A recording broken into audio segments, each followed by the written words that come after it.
आदरणीय बालेनजी, यसपालि अचम्मै भएको छ। यसपालि अचम्मै भएको छ। मैले जीवनमा 2-4 निर्वाचन देखेको छु, तर अहिलेको जस्तो माहौल कहिल्यै देखेको छैन। यसपालि अचम्मै भएको छ। यसपालि अचम्मै भएको छ। भोट हाल्नको लागि बम्बईबाट बाजुरा आएको छ एउटा बहादुर। भोट हाल्नको लागि चौकीदारी छोडेर बम्बईबाट बाजुरा आएको छ एउटा बहादुर।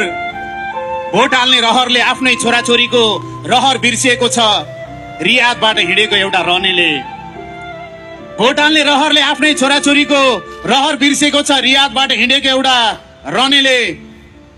पुरानै पार्टीमा लागेको भनेर घरभित्र पस्न नदिएपछि, पुरानै पार्टीमा बाउ लागेकोले घरभित्र पस्न नदिएपछि साथीको होस्टेलमा सुटकेस बिसाएर अभियानमा हिँडेको छ अस्ट्रेलियाबाट फर्केको बिस्ने।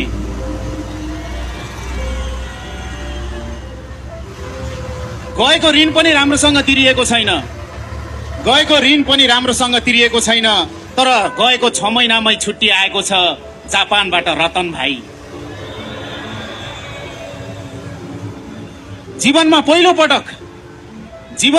पटक आफ्नो सेकलाई 10 दिनको छुट्टी मागेकी छिन् चुनमाया दिदीले र मनमनै सोचेकी छिन् अब मेरो छोरीले कुवेतमा कुचो लाउन नपरोस्। कुवेतबाट आउँदैछिन् चुनमाया दिदी भोट हाल्नको लागि। यसरी बम्बईबाट, यसरी कुवेतबाट, यसरी साउदीबाट, यसरी जापानबाट, यसरी अस्ट्रेलियाबाट फर्किनेहरूले बरु परिवारको लागि मिठाई किन्न बिर्सेका होलान्, तर आफ्नो सुटकेसमा रवि र बालेनको फोटो टाँस्न बिर्सेका छैनन्। र त्यो सुटकेसमा लेखिएको छ भोट फर चेन्ज। यसपालि अचम्मै भएको छ। मैले जीवनमा 2-4 निर्वाचन देखेको छु, तर यस्तो माहौल यस अगाडि कहिल्यै देखेको छैन। आदरणीय रवि दाई, बालेनजी, तपाईहरू बाटोमा हिँड्दै गर्दा परबाट एउटा बुढी आमाले लौरो टेकेर मन्टो तन्काई तपाईँलाई हेरिरहेकी छिन् र मनमा नै सोचिरहेकी छिन् अब यिनीहरू आए भने मेरो दमको दबाई पनि सस्तैमा मेरो नजिकैको हस्पिटलमा आउनेछ। एउटै बुढी आमाले सपना देखेकी छिन्। तपाईहरू बाटोमा हात हल्लाउँदै हिँड्दै गर्दाखेरि परबाट एउटा बाजेले आफ्नो नातिले काँधमा राखेर कुर्कुच्चा उचाली देखाइरहेका छन्।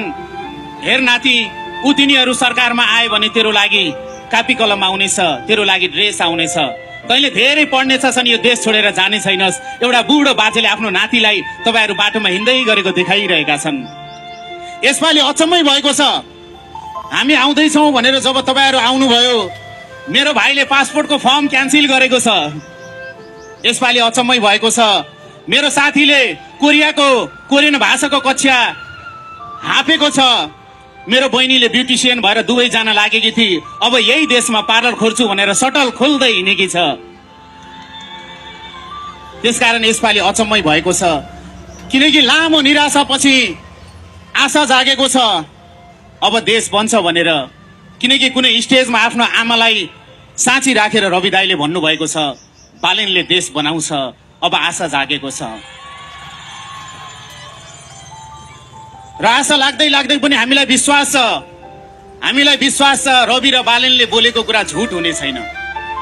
हामीलाई विश्वास छ रवि र बालेनले बोलेको कुरा झुट हुने छैन। राष्ट्रिय स्वतन्त्र पार्टी हुनेछ, तर त्यहाँ गुट उपगुट हुने छैन।